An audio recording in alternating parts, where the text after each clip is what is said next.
How are we getting on, folks? Look at the last YouTube video, or the last YouTube videos on the 29th didn't necessarily go to plan.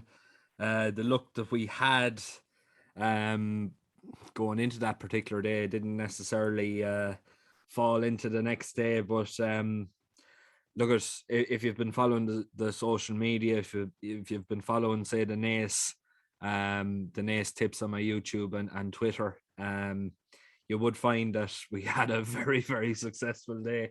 Between the 7 races, 5 winners, including one of them being with Patron as well.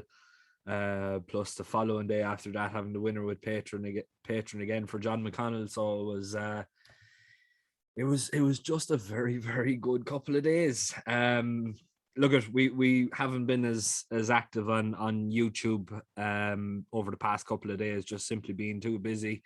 I've just had to rely on putting them up on Facebook and YouTube, or Facebook and Twitter, as opposed to YouTube. But we have a little bit of time in our hands, so we're going to do one for Dundalk now tomorrow. Now, the one, look at, me and Dundalk don't necessarily go well together. I have had a bit of luck in the past, but that's basically it. It's been luck.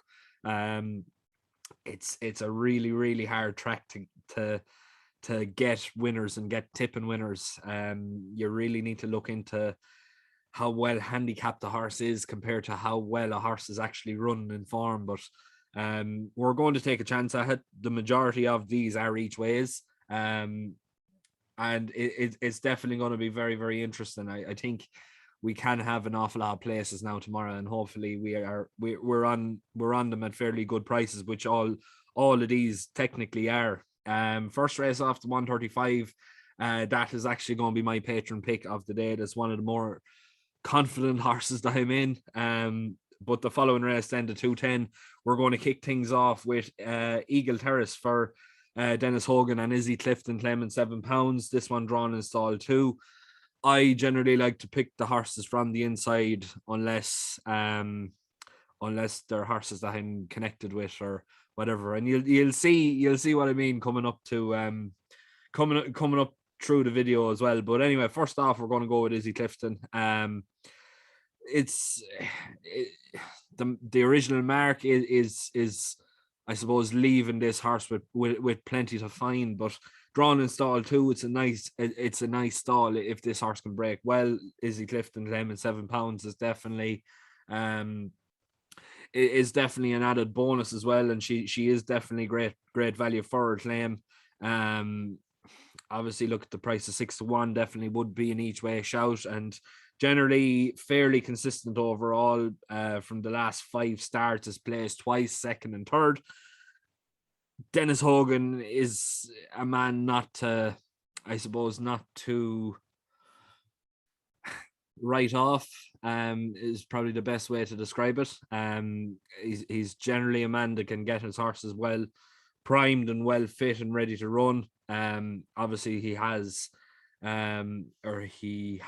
Rocky Dreams as well, who's closer to favoritism, but just a better draw I think Eagle Terrace will I suppose add to, I suppose, potentially getting a bit of a run and things, and just I think just general consistency overall will I suppose will be the telling tale now tomorrow. But look, it could go either way. It could mean that Eagle Terrace absolutely ramps home. It could mean that it's tailed off last. It's hard to know. Dundalk does tend to throw a few, I suppose, spanners in the work. And look, at this one could potentially be, but I do think it's an each way shout, and I think 6-1 is a fairly decent price overall for an each way perspective. Next race off then. This one here is the 245, and this one I have gone with a nice little 10-1 shot here. Split Passion, course and distance winner last time out, drawn in stall 4. I think this one here is a great each way shout. Realistically, it's up £4. I think the consistency of this particular horse is going to be the telling tale whether this horse wins or loses tomorrow. Obviously, Sean Davis is a very capable man in the saddle. Being drawn in stall 4 is an added advantage as well. The 10-1 is a very, very nice each way shout. I think it's one of the better horses in this race. It's not necessarily over, I suppose, overweighted either as well. It's down, I suppose, slap bang in the middle in terms of weight, what it has to give compared to what it's getting. Obviously, look at the top weight here. Sister Lola is she is a very, very consistent mare in Dundalk as well, and she has won for us in the past as well. But just the weight she's carrying, 10-2 compared to 8 or 9-8, is definitely something that I am very much liking on our benefit here. Look, we are coming in here very, very consistent, and winner last time out as well. It just shows. Well, look, it doesn't show us really anything, but it's going with consistency rather than being well weighted here. And I just think it's got a nice little each way shout here overall. 10-1 is a very, very nice price as well. Now, next race off then to 315, and I am being very, very biased here. You'll see the colours of my cap. Match one of these in here. We do have a runner. Broker's tip 25-1. I think this horse is overpriced. I really do, to be quite honest with you. I think Darren has done great things with him. Now he does need an awful lot of luck and running. I think a mile is definitely what he is suited to. I think he just needs plenty of luck, especially coming from stall 14. But it just does leave him with a great opportunity to just take a bit of a lead without being completely closed in or closed off.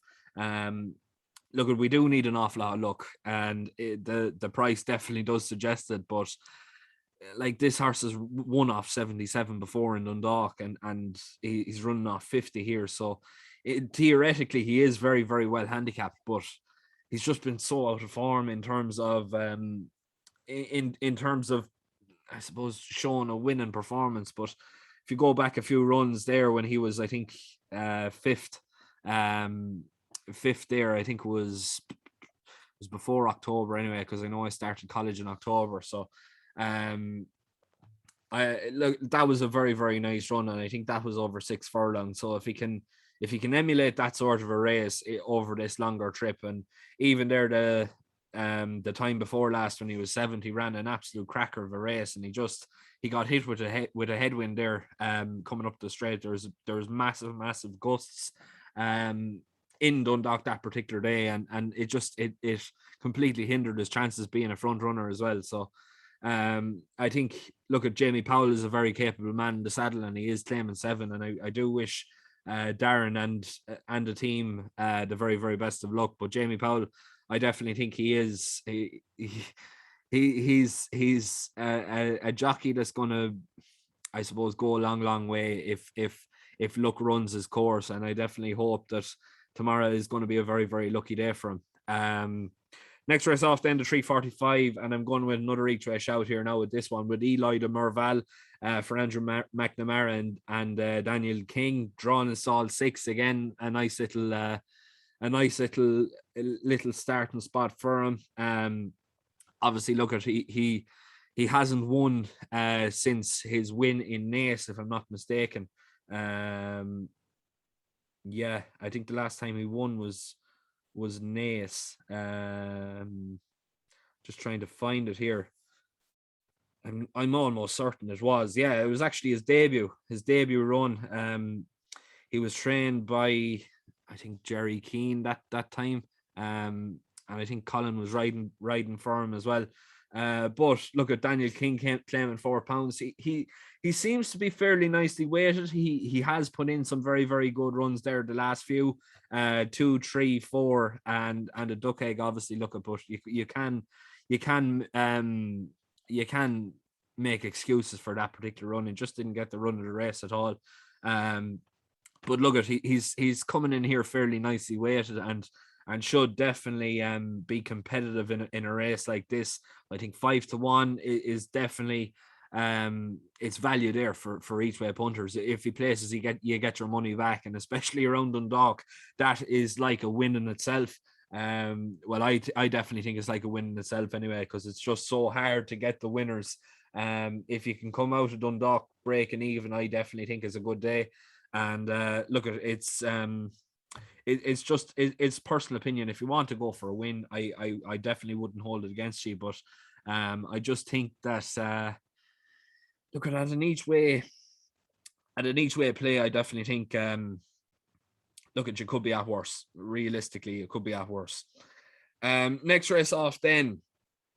4:15. It looks to be the feature race of the day. Some fairly nice looking horses that have already run, and some very, I suppose, promising looking types that haven't run yet. But for me, I am going with experience and I suppose consistency as well. With I Am Joking for Michael O'Callaghan and Emmett McNamara. Currently priced at 5-1. Again, another each way shout. But look at when you look at the first two in the market, both of them are drawn out in the car park in 15 and 16. It's going to be very, very hard for them to get across, especially over the 6 furlong trip. If there's an even break, they're on the back foot. It's as simple as that. And even when if they do miss the break, which these newcomers generally can do. I know, look at they have the form to stand up there. Both of them have been second last time out, but it's a big field for a sprinting race, and I just think being drawn on the outside is going to be a bit of a bit of a hard slog to get in, especially 14 or 15 or even 16 wide, especially over 6 furlongs in Dundalk. It's something that I personally think is a major disadvantage, but look at coming from Joseph O'Brien and Patrick Martin, two very capable trainers as well. Look, it mightn't what's the word I'm looking for? It mightn't hinder their chances as much as the draw would suggest. But for me anyway, I Am Joking, drawn in stall 3, lovely little position if it can get out the gates quick. Michael O'Callaghan's generally can. Emmett McNamara on board, obviously. Look at he is a very, very talented jockey as well.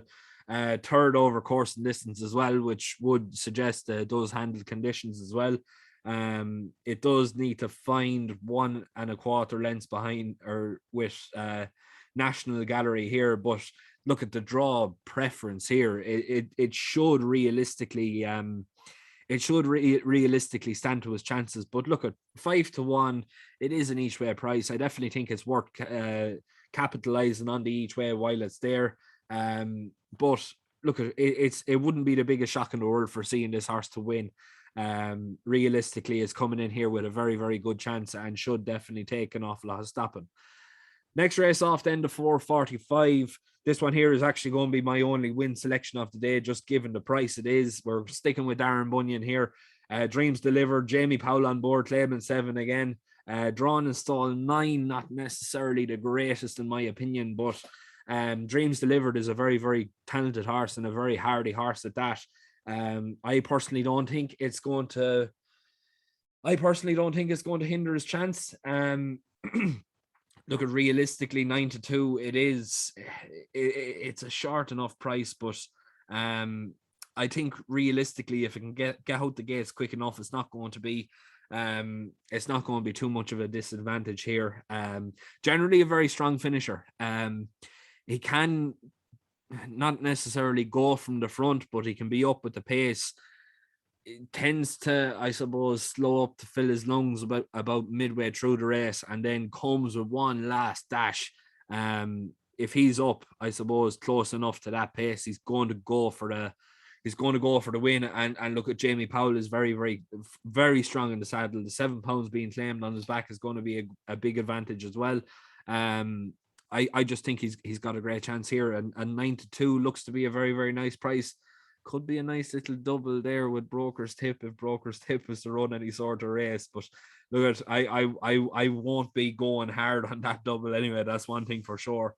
Next race off then, the 5:15, and again we're sticking with Darren Bunyan. We're very, very loyal to our trainer here, but this one here again another each way price here at 10-1. Limit long, drawn in stall 15. but I can't see this being a disadvantage to this horse here. This one is going to go and play catch me if you can. If reading the race suggests any other difference, but look at it, it's a course and distance winner after winning over 7 furlongs in Laytown. People were scratching their heads when this horse was up to mile 2, or I think it's a mile 2 or a mile 3. He's going to play catch me if you can. It's as simple as that. Whether it's going to get home or not, I don't know. Melanie Horseman claiming £10 as well is going to be a massive help to us. I know it's a hard race to call, but look at if we've seen it in Limerick there over the Christmas, and like I know we're talking about flat racing here as opposed to bumpers, but if this horse gets too much of a lead, he's going to be a very, very hard horse to stop. It's as simple as that. He's going to go around at a flat pace, or a sprinting pace, should I say, a flat pace on a flat race. A flat pace in a flat race. Did you ever hear the likes of it? But no, he is going to go like the hammers of hell. I'd imagine so anyway, and he is going to make this a strong test.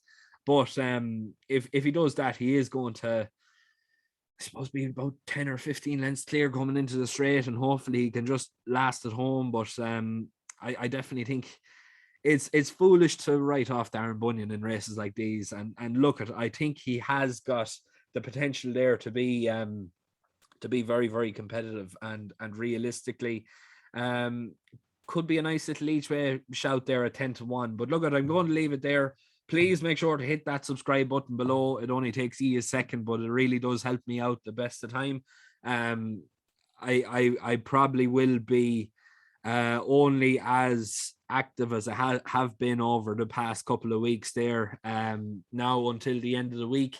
We'll be going back to college, hopefully, if COVID allows us. But look, I will try and get back as often as I can. If not, I will be doing them on the Facebook or Twitter or whatever it is you're on.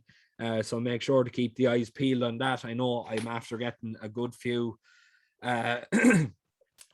followers there on Facebook and Twitter there over the past couple of days. So it is greatly appreciated as well. If you want to sign up to the Patreon, we are after starting the month off as we mean to go on. We've had every single day so far, apart from today because myself and Ryan took a day off. But we have started the month as we mean to go on. Look at it, it's only a tenner. It's the equivalent of buying a pint for myself and Ryan, or with the price of drink going up nowadays, is probably going to buy us, I suppose, a pint between us. But look at it, it's a tenner a month, and we do try and get as many prizes every month as much as we possibly can. Any support is greatly appreciated. It does help out the Irish Race in our podcast, which myself and Ryan do have going. It really, really does mean an awful lot for people that does sign up to this for just €10 a month. Your support is greatly, greatly appreciated. Without the support that you've shown us so far, we wouldn't still have this podcast going. It's as simple as that. And only for the loyal people that have been backing us through good times and bad. Like, we would not be able to do what we have been doing and getting the voiceless on to give them a voice in the industry. So look at, I'm going to leave the link down in the description below. If not, just a simple subscribe to either the Peaky Blogger YouTube channel or the Irish Race in our YouTube channel. Either or is greatly appreciated. So look, I'm going to leave it there. The very, very best of luck tomorrow. Very best of luck to Darren and the team, and Jamie Powell especially. Jamie, if you can do a treble for us, it'd be absolutely brilliant. But if we can get a nice little run on Broker's Tip, it'd be worth just as much. But look, at the very best of luck if you're going to be following. I would be suggesting small stakes, but look, at only bet what you can afford to lose, and that's the best tip I can give you for Dundalk. But look, at best of luck. Make sure to subscribe, and if you want to subscribe to Patreon as well, I'll leave a link in the description below. But best luck now tomorrow.